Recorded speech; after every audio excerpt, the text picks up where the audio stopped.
Já, Elisabeth, þú tókst þátt í hvað var það 330 km fjallahlaupi síðasta sumar. Segðu okkur aðeins frá því. Já, ég tók þátt í hlaupi á Ítalíu sem heitir Tour du Géant og líklega eitt af erfiðasta sem maður getur gert, myndi ég halda.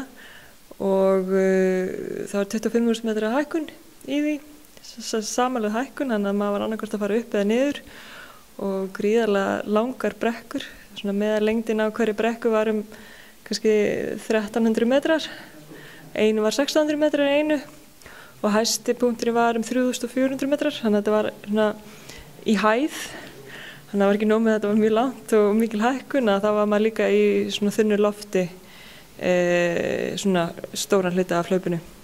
En hvað tók þetta langa tíma? Ég var 113 klukkutíma. Og bara ánægð með það, ég var mjög einbeitt allan tíman og gekk allir langt.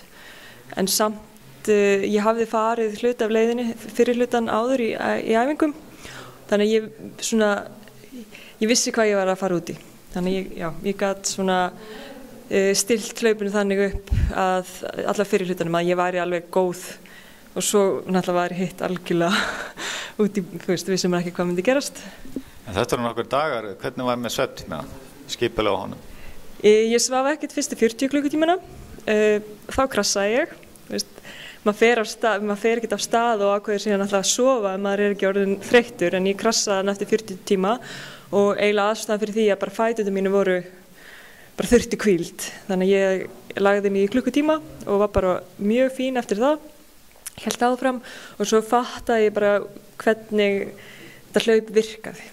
Og ég komst að því að ég gat verið á fótum, verið að hlaupa í svona 8 tíma í senn og síðan þurfti ég að gefa fótunum svona hvíld og taka kríu svona 20 mínútur og þá var ég bara góð. Þannig að ég fikk aldrei einar ofskynjanir, maginn var fínn og fæturnir héldu. En hvernig var mataræði á svona langri leið? Þetta var bara mjög góð matur í boði. Og maður að hlaupa milli skála og svo, mér minnir að það hafi verið 5 eða 6 svona life bases, svona niður í bæjum sem á svona 50 km fresti. Þá kom maður á svona life base og þar gat maður fengið aðstoð og þar voru beddar og bara, matur, maður þarf að borða í 4 daga, eitthvað, ekki bara gel og svoleiðis. Þannig að það gekk bara fínt að borða. En auðvitað var maður náttúrulega í geðveikri svona fitubrennslu og fann einhvern takt, en maður borðaði vel. En gastu hlaupa eitthvað á þér? Nú er þetta mjög hæðótt, segirðu? Ég hljóp meir en ég átti von á. Og sérstaklega ég var búin að fara í þessar æfingabúðir mínar, þá svona fatta ég bara hvað þetta er. Og ég hljóp mjög, eiginlega alla brekkurnar niður, bara hljóp þær mjög vel. Þetta var ekki alveg eins tæknilegt og ég átti von á, en sumir staðir mjög svona vafasamir. Og svo þetta er zigzag, þannig að maður getur hlaupið og gengið til skiptis og svona milli bæja, maður fór bara eins rætt og maður gat, en vissulega labba maður upp. Og hvað voru margir þátttakendur? Eitthvað í kringum 800, ótrúlega margir, en eitthvað í kringum helmingur sem klárar.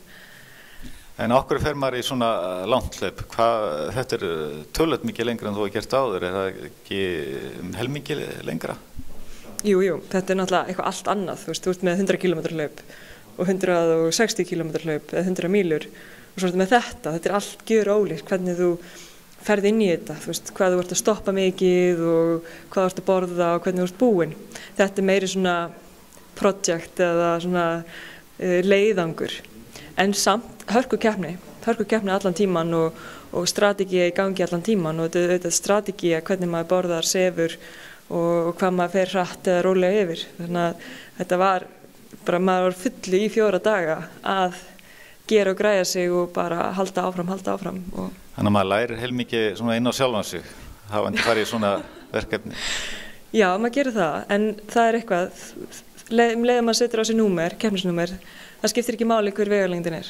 Maður er bara fókuseraður á að klára og standa sig vel og það var ekkert ólíkt með, það var eins og með þetta. Hvað ert að stefna á þessu ári?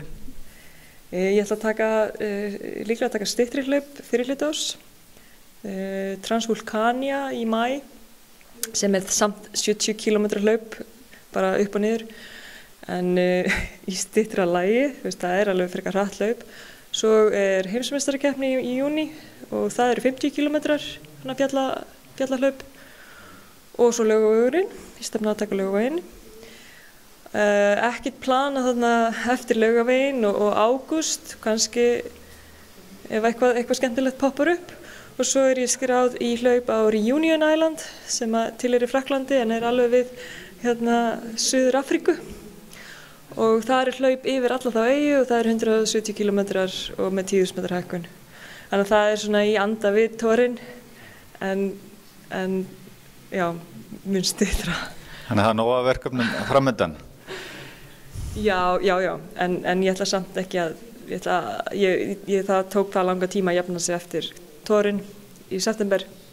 En það gott að koma tilbaka núna og finna að maður í ágætisstandi og gaman líka að taka styttri hlaup og vinna aðeins í hraðanum og svo í enda árs auðvitað klára þetta með einhverju svakalegu hlaupi. Takk.